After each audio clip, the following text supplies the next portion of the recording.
This is the 40 Thrive Podcast, episode 14.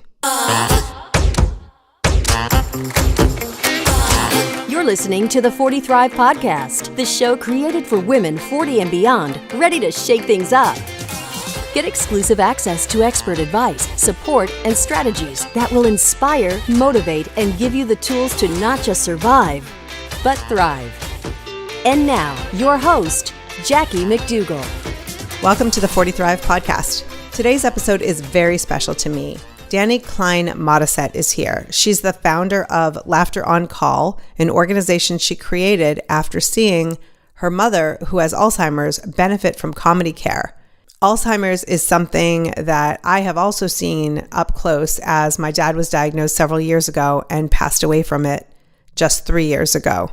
It is like no other, and I have seen a lot in my life, and I've never seen anything like watching my dad go through Alzheimer's. So to see someone like Dani, who also is experiencing this horrific disease in her family, to use her passion to find purpose and to help her mom and so many others, it's just such an incredible story, and I couldn't wait to get her on the podcast to share with you.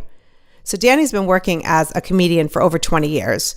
With her shows, books, and teaching, she's brought laughter to the biggest changes and challenges in our lives: marriage, parenting, and now senior care. Dani taught the art of stand-up comedy at UCLA for over a decade. She's produced numerous live comedy shows all over the U.S. Her positive, upbeat personality encourages everyone who comes into contact with her. But Dani doesn't just work with seniors. She has published books like Afterbirth, Stories You Won't Read in a Parenting Magazine, which is an edited anthology of stories that focus on laughter and the family life. She's also written Take My Spouse, Please, a how to laugh more in your marriage book that works. We're going to have her back on to talk about that one. Now, if you are experiencing Alzheimer's in your family, in your life, in your community, with someone you love, this episode is especially for you.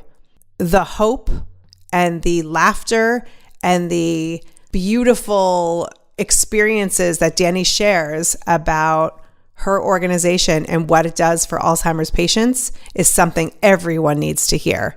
Because as we get older, as we move through this phase into the next phase of life, we need laughter, we need hope, we need community and connection. And what Dani is doing provides all of that. So let's just get into it.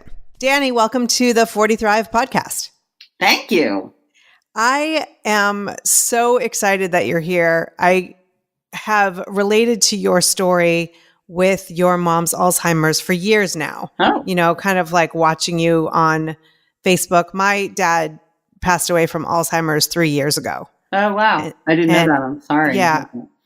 Thank you. And it's just, it's something that unless you go through it, you can't even describe it to other people. Like they just would never understand. When my dad was going through Alzheimer's, it was very difficult having him in Boston and being in California. And like me, you were living across the country from your mom with Alzheimer's, with you in California and she in New York.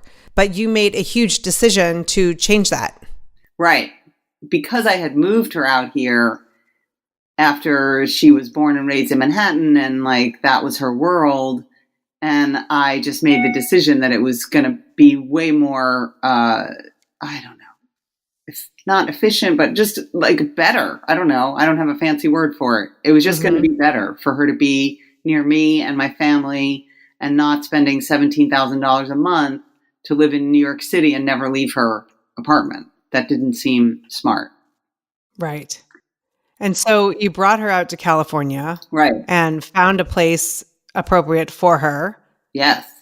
I love this place. I'm a big Silverado person. They don't pay me to say this, but they have a specific philosophy of turning fear into love, and the founders wrote a book about their approach, and it's like minimal drugging and total acceptance. And wow. It's a super social environment, which was appropriate for my mother. It's not appropriate for everyone, I guess, but for her, she was a big extrovert. So for her to be surrounded by dogs and kids and lots of activities and a real open floor plan was really great. Let's talk a little bit about your mom before we get to the fact that you found this incredible way to connect with Alzheimer's patients. What were you going through when you brought her out here and then she was sort of in your everyday life versus being back in New York? And I know for me, having my dad in Boston, I felt helpless. I mean, I Right. could go and visit, and I had to make a decision about 6 months before he died that I was no longer going to show up as his daughter because he didn't know me as his daughter, but I was going to show up as someone who would bring a little bit of light into his life. I wanted to be someone he enjoyed. I Right. wanted to be someone, I had just given up on the idea that he would ever remember again. And I just wanted to be a positive person in his life, which was actually quite freeing for me because it helped me let go of some of the pain of wanting him to remember me. But how did that change? Like, where were you as far as when she was in New York, and how did that kind of change for you in moving her out to California? Well, so when she was in New York, she had 24-hour care with a geriatric care manager. And I managed that whole team from the East Coast. And it was dramatic because for, a multitude of reasons, but not the least of which was they would be in the other room and she would say, "There's nobody here. I'm by myself." And I'd be like, "Wait, what? How could that be?" So there was so much that misinformation, like unreliable narrator from her, that it would cause a lot of stress. Or, she was still trying to go to things and then she would get there and freak out and then scream. And, it's very terrifying for them to be so disoriented. And so there's a lot of high drama. And then it was always like phone calls all day Saturday or, it was very out of control. And then at one point we had someone who wasn't a trained caregiver, and then she, you meet a lot of people in this field who are working stuff out with their own parents that they never resolved. People who want to work with seniors, there's sometimes a thing that they're trying to work out.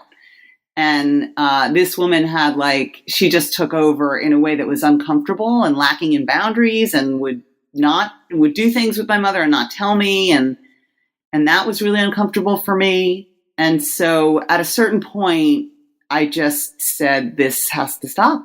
This isn't good.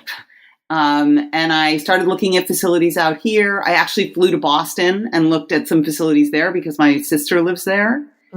And the one that she found was on a cul-de-sac, and it just felt like my mother was going to be super isolated there when the snow hit. And and then additionally, in Massachusetts, they're not allowed to feed at the homes. Oh. So when the person progresses to the point where they need to be fed, then you need to hire an extra person to come in and feed them.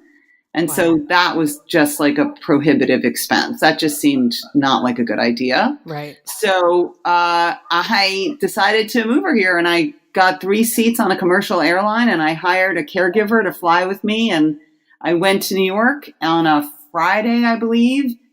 And I went and saw her. I went over and she was in the fetal position in her bed. And it was 11 in the morning. And she was ashen and just, I don't know, looked like a female Ebenezer Scrooge, as you would envision, all like a little hawk in her bed. And I came out of the room and caught my breath. And I was like, oh man, I don't know. Maybe I'm crazy. Maybe she's going to die or something. And they were like, well, I guess it's up to you. They didn't want to lose their jobs. God bless them. So there was a lot of pushback for me doing this. But I said to my mother, okay, Mom, I'm coming back tomorrow. We're going to go see your grandchildren. So I need the boys. She still knew the boys. And I said, so, we're going to leave in the morning, get on an airplane. And she was like, oh, okay. And then I came back the next morning at probably 9:00, and she was dressed and ready to go in her wheelchair, ready to go with a hat on. And wow. They said she'd been up since 6. And, we just literally went with God. It was just a crazy, crazy day. And along the way, I had this miraculous cab driver. They were so nice on the plane. It was really miraculous. The whole experience coming over was miraculous. Wow. And that's, that's not common to have all that support from cab drivers to flight attendants or other fellow passengers. So, I mean, it sounds like there was some intervention there somehow. Oh, for sure. And I mean, to be honest, like I did get some dirty looks from other passengers because, she clearly was not in control. And, but that was okay. And I don't know, there was one point where it felt like it was really going to fall apart. Like she was going to be really agitated. And I just got down on my knees in front of her and I looked her in the eyes and I just kept saying, I love you and it's going to be okay. I just kept repeating that like a mantra and she calmed down and we got here and my kids were at the airport and my husband was there. My sister flew in from Boston.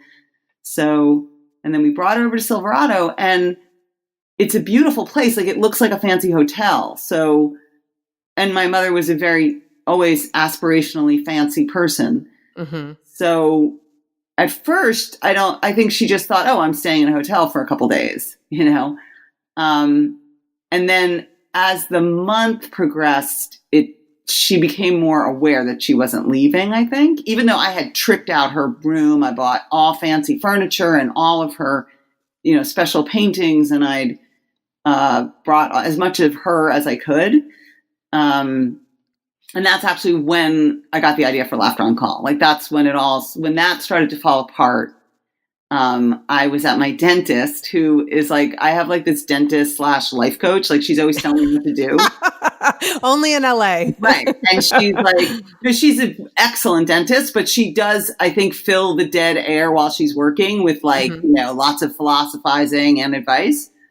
And I said, I was really upset at that point because I felt like, oh my goodness, like I'd uprooted my mother and now she had like stopped eating and was really withdrawn. And I was like, wow, I guess I really did make a big mistake. And I was like, and because I've been a comedian for 20 years and taught comedy and wrote a book on the importance of laughter in marriage, like laughter is, my way through life. And I said, man, I just wish I could hire a comedian to cheer my mother up. And the dentist, Dr. Messman, she was like, well, why don't you? And I said, wow, I don't know. Like, can you do that? Can you what do you mean? And I was like, aren't I supposed to go to an agency or something? And she was like, no, why don't you just ask around? And so I went home and I put up on Facebook looking for comedian interested in gerontology paid gig. And my phone rang like 2 minutes later. And it was my friend in New York, Amy Stiller, from a long line of comedians, Stiller and Mira, and who I've been friends with since we were in our 20s. And she was like, oh my God, I just got off the phone with my friend, Sue, who lives in LA, and she wants to work with seniors, and she's a comedian. And that's amazing. Yeah. I mean, the whole thing has been like this, though. So I called Sue, and she's a really funny woman and really New York, which was very familiar. And so she came over and she met my mother and she just got right in her face and was completely honest and was like, hey, what's going on? I bet you don't want to talk to me, right? You don't want to talk to me. You're thinking, who is this schmuck just in my face talking to me?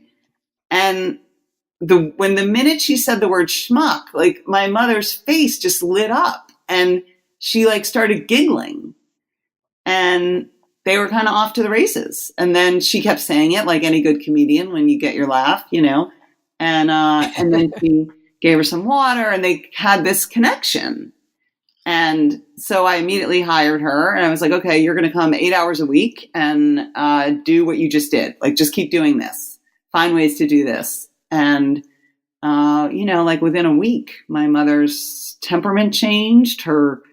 She was eating, she was engaged with the community, she was singing, she was so much more alive. She'd really been restored. And I said to Sue at the time, I know there's something here. There's something profound here. And I think it's a business, but I don't know if I'm going to do it, but there's something very important. And she said, okay. And then a week later, another family approached her and said, hey, we see what's going on there. We want that for our mother. And so, fortunately, she came outside and she called me and she was like, well, if you want a business, you're in, you got one. Wow.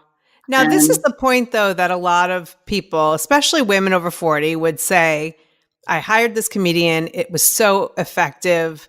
I could have a business. That's too much. Or I have young, you have two teenage boys, right? 11 and 16, right? Okay. So, you've got enough on your plate. Like, who has time to create a business, or all the self-doubt, all the I'm not good enough, whatever it is. So what made you go, you know what? I'm going to move forward with this? Well, I mean, necessity being the mother of invention, I'm, always looking for work that I enjoy. And I've done a lot of different things. But the evidence of this was so undeniable. And it's such a growing field that, like, as I said, I wrote this book about marriage called Take My Spouse, Please. Mm-hmm. And it's very funny. It did well. I did like a 16-city tour. But, there's a lot of marriage counselors out there. It's a field that is pretty full. There's a lot of people with a lot of ideas about how to save your marriage. This was something that I was like, wait a minute. Like, this is a sector of our culture that is growing and growing. And my experience was, boy, do these people need a laugh. Holy cow. Like, from the top down, like the staff, the families, the people with the disease, like, it just felt like a whole terrain where I could actually make a difference, which, maybe that sounds pompous or whatever, but not at all. I know a lot about this field. I taught stand-up for 20 years. I taught at UCLA. I have a curriculum. As I said, like, I work with couples. I've worked with congressional candidates, like political people, to try to get them to create some humor and connection. Like, this is an area that I am an expert in. And I was like, and there's no expert in this area in Alzheimer's, because who would take it on? Because it's ridiculous. But well, I would never think that, because of the lack of ability to kind of grasp some concepts or whatever, how do you approach it differently so that way they can enjoy the comedy? So there's a couple things. What ended up happening is I got more private clients, and then I went out and started pitching to different executive directors in town to get more people and to get more families. And one in particular said to me, yeah, I see what you're doing. Obviously it's great, but I want you to come in and train my staff. And I want you to come up with 4 workshops, 3 or maybe 3 workshops. I want one for my staff, one for my leadership team, and one for families. And you're going to teach them some of these principles that you use. And so that's what I did. I came up with a curriculum. I have a little acronym. It's Pilates. And I say Pilates for seniors. And each letter, obviously has a certain meaning. The first one being breathe, and it's very basic, simple tools that I've used to teach, for decades, and applied specifically to this area where there are certain specifics, like the most obvious one. And I'm not the first one to use this approach, but the whole idea from improvisation of saying yes, the yes and. Mm-hmm. That's one of my tools. It's not the only tool, but the yes and is really important with people whose memories are failing, who are struggling with dementia. It just makes no sense ever to correct them, ever. Just say yes. Just probably in life it makes no sense, but unless there's facts, right? I don't want to get off on a tangent, but with people with dementia, it is just the biggest gift to just say yes. My son's coming to pick me up in 10 minutes. Yes, he is. Why don't we go get dressed?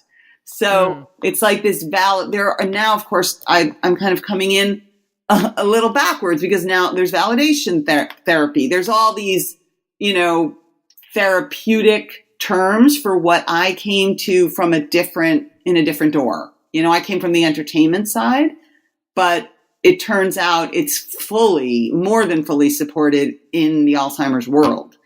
But I systematize it in a way that makes it accessible and doable, and you don't have to have an MSW, and, here, just try these 8 things and you're going to have a better experience. And wow. this is something, my father died of cancer 22 years ago now. And it was brutal and painful and morphine and, you know, as bad as cancer gets. And people came to visit him until the day before he died.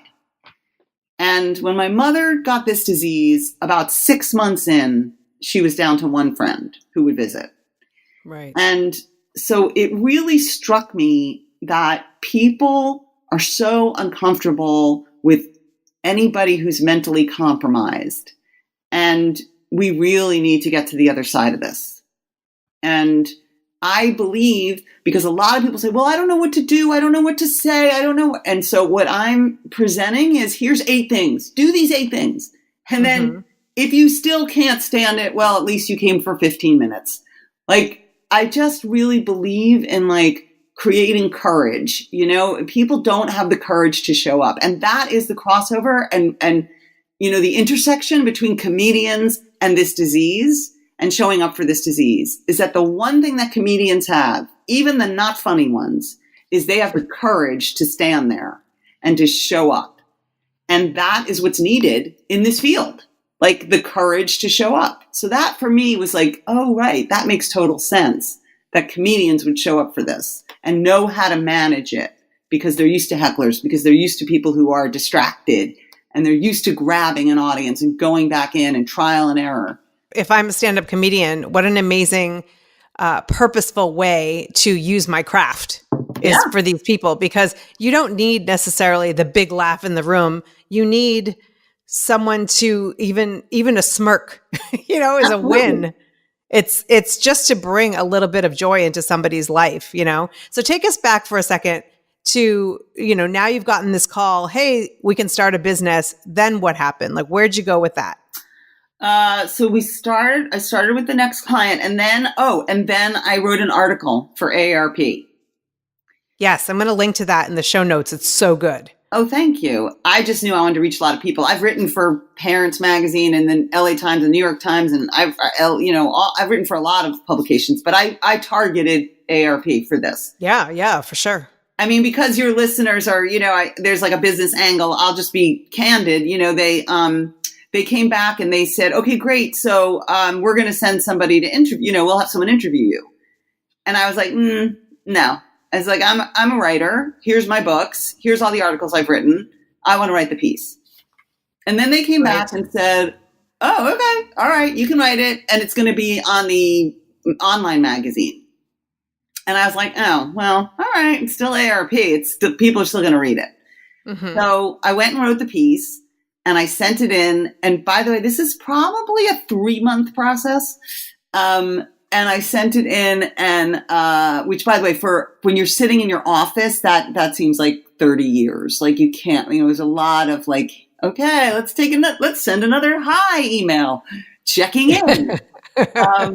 So then I sent it in and then like probably 3 weeks passed and she came back and she said, okay, well, the editor of the magazine got a hold of this piece and now they want it and they're going to send a photographer out. And so again, just like that initial email or that initial posting on Facebook where like the phone magically rings and the comedian magically appears, this was another one of those things of like, what? Like, what is going on? Like now they're sending a photographer and this is like a big feature piece. That's okay. I mean, I literally was like, okay, God, I'll just keep doing this. Like, okay. So that piece came out and I got hundreds of responses from around the country of like, wow, please send a comedian to Wichita. We want a comedian in Ohio. We'd love a comedian in Florida. We'd like a comedian in Arizona. So it was like, oh my goodness. So I, you know, put all those together. I responded to everybody, but I started to realize like, oh, wow, this has a big potential. And so I was in a class just for, you know, from the women point of view, I'm a big dance person. I go to a lot of dance classes. And one of the women in my class, I became friendly with, and her mother was diagnosed with Alzheimer's. And so she read my article and she was really, really interested in what I was doing. And she's a big philanthropist. And she was like, okay, I want you to come in my office and pitch this for real. I think I want to invest in this. Wow. And I was like, okay. Like again, okay. So I went in, I talked to her. I had the whole thing laid out of envisioning, major cities with comedians and Alzheimer's and running it that way. And then she was like, okay, I like it. Then her husband came in and he's like, I love old people. So I kind of had the whole family on board. And then they said, okay, now go away and write up a real business plan and come back and meet with my business people. So I went off, and I do not have an MBA, but I know that Venn diagrams are very effective. I don't know how I know that, but I just thought, what's it going to take for this to thrive, right? So you need people with Alzheimer's. Okay, no shortage of that. And then you need comedians. So probably college towns, urban areas, and then you need money because it's private pay. So I drew up my little Venn diagram and I researched the cities where this would thrive. And it was odd. It was like Minnesota and Bethesda, Maryland, and then all the obvious: New York, Pennsylvania, Florida, Arizona. Those are kind of the ones that really popped. So I then went into the meeting with the business people with a handout, because I love a handout. And so everybody got a Venn diagram, and I just went for it. And then simultaneously, Time Magazine this summer published a dedicated magazine called The Science of Laughter. And it was a whole magazine, like supporting everything I'd ever done in my life with science to back it up. Wow. And they mentioned dementia care and caregiver relief, which is, again, where that training that I talked about, like that's a lot of what I'm offering. So for them. And so anyway, I walked in fully loaded, and they basically said, great, we're going to fund this for a year. Go do it. So that's amazing. Yeah, that's where we are. And then so how many cities are you in now? Well, right now, okay. So what happened was, you have a big vision, right? And then you try to create the reality. So I had a rep in DC that was really pushing, and someone in Florida that started right away, but the infrastructure was not ready for that.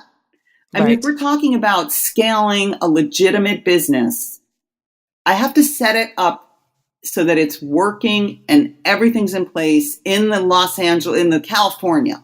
We're going to start with California. And so I hired a PR firm. We built a website that just launched. We have brochures coming out. We had to figure out pricing plans. Like, this is like a real business. This isn't like, oh yeah, I'll throw some comedians your way. And there were a lot of legalities that had to be covered, insurance. Also the state of California is very employee friendly. So, and they have new legislation that nobody really can work as independent contractors anymore. If they're doing the business of your business, they're an employee.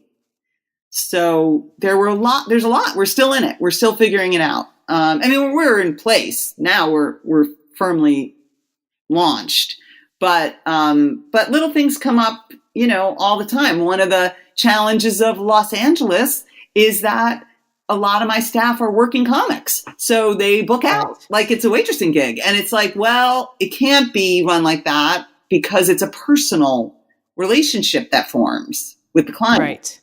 Right. So, these are all these things that we're figuring out. We have a big meeting Sunday with a whole new crew. And I'll go over some of the basics. We're figuring out, kind of the basic training. Right now, I prefer to have people who have experience specifically working with seniors so that they understand the specific vulnerability of that community. Ultimately, I'll be able to train people from the ground up. But yeah, and then I got a call recently to go to Israel that, I didn't get a call. I saw an ad that they're looking for writers with an interesting take on community building. This is for a trip to Israel. And so I wrote, and supposedly I'm going. Like, they just have to do a passport. So, I'll be taking my laughter on call ideas to Jerusalem because, they work. And it's non-pharmacological. And it's really beautiful to witness and be a part of. And it is community building. So... Well, and it gives, caregivers, family members a little bit of respite, even if they don't get the respite where they get to leave and get a massage. a little bit of a respite that they get to have some fun. To put a smile on someone's face, already is an awesome thing.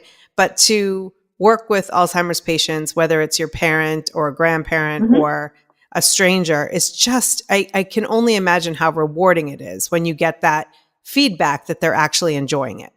Yeah, when they're connecting, I always say, like, I can't guarantee you 100% money back guarantee that they're going to laugh, but they're definitely going to be engaged.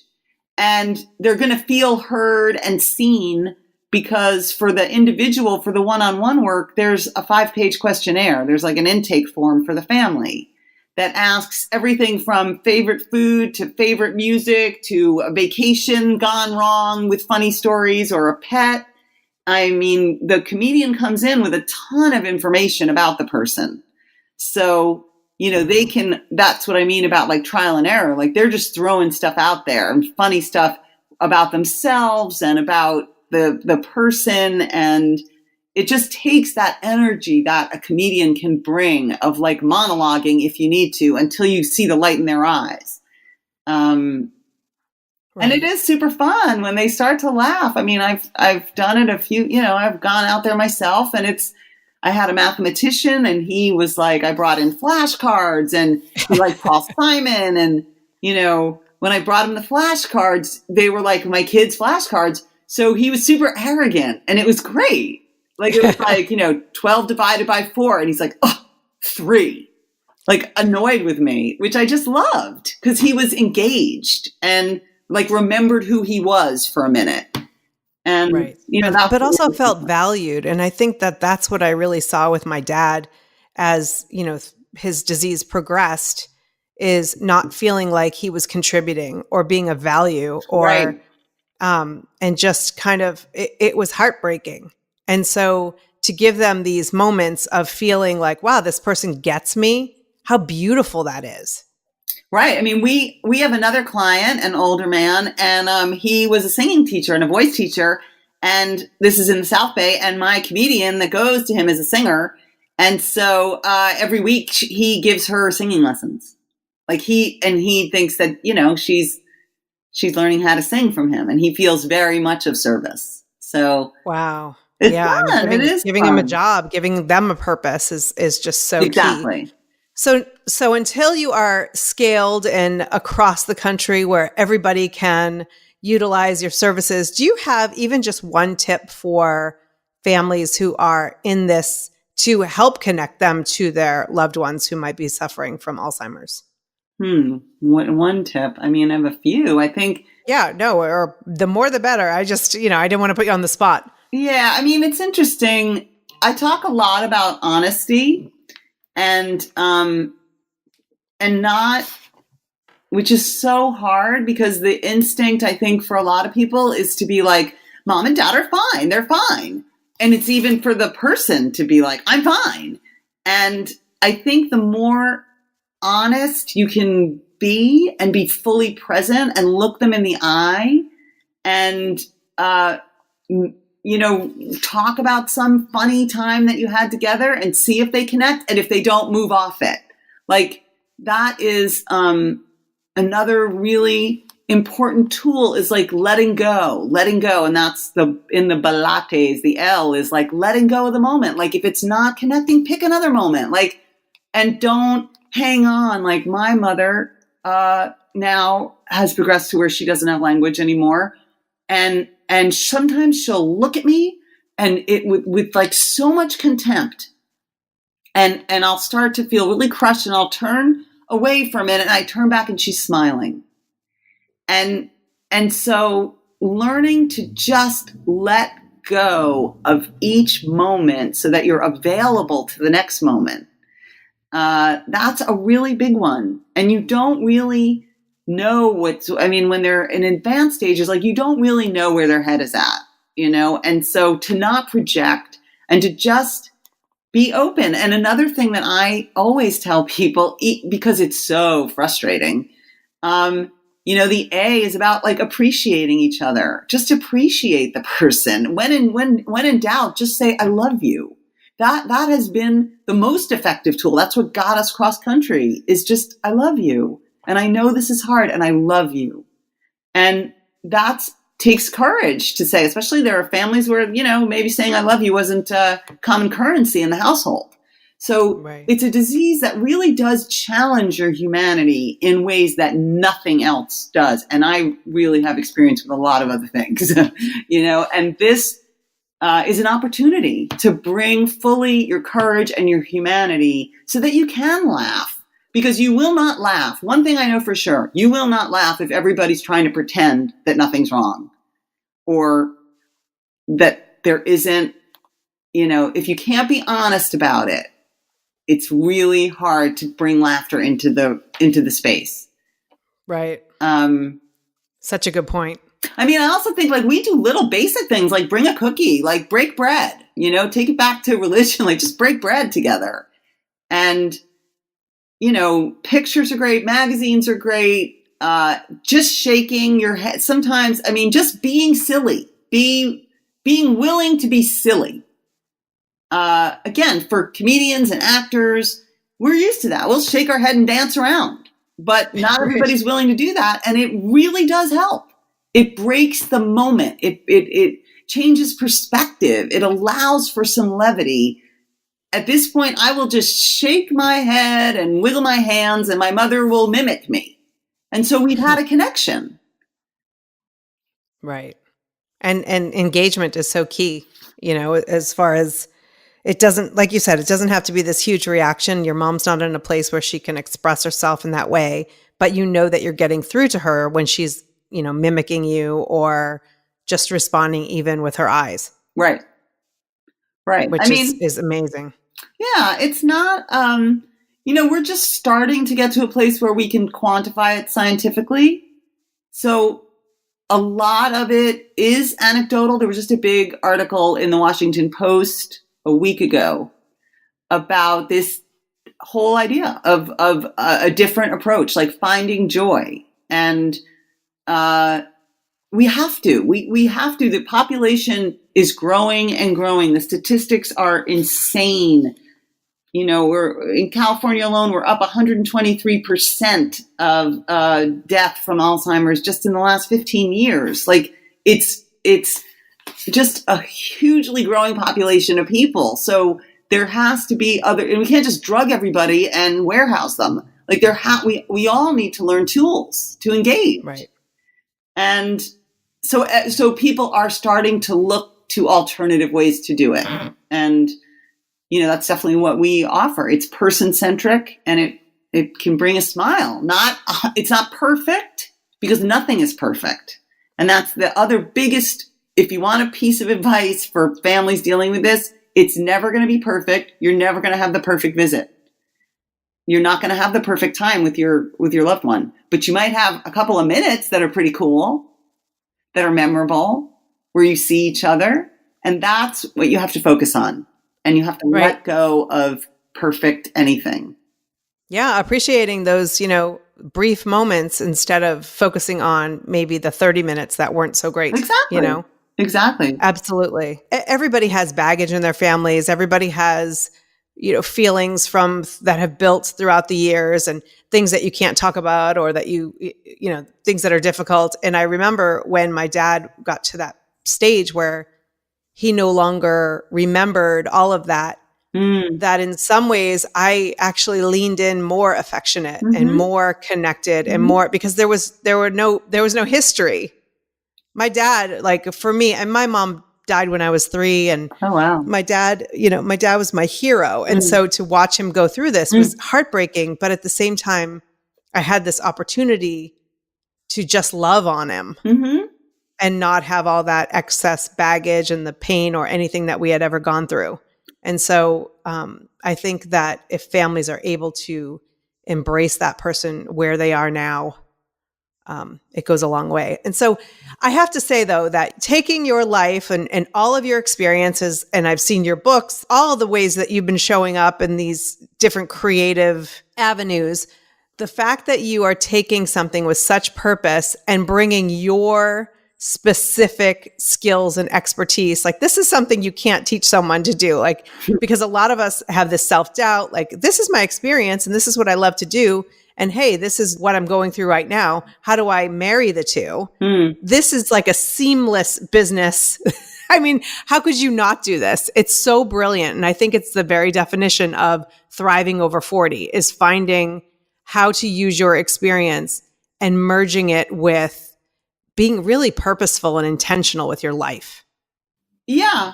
I mean, I agree. I've also been, there was so much encouragement, including an investor, like, and I just haven't met anyone who's said no. Like, everyone knows the value of, or beginning to know the value of this. And so it's not that I don't have self-doubt.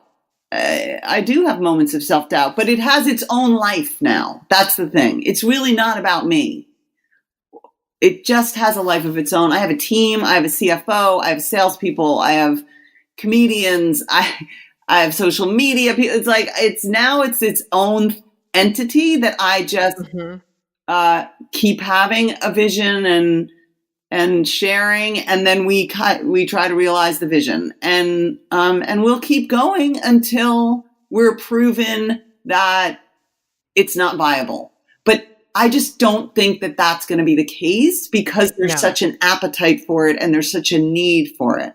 So I think if I'm willing to keep showing up, if I can take my own advice and have the courage to just keep showing up for this crazy thing that I never would have thought I'd be doing, I think it has a positive impact. And, a big part for me is that the comedians get paid. Like, a big part is that it's a business and it's a service that we value enough to pay for. And that's a big part of my mission. Exactly.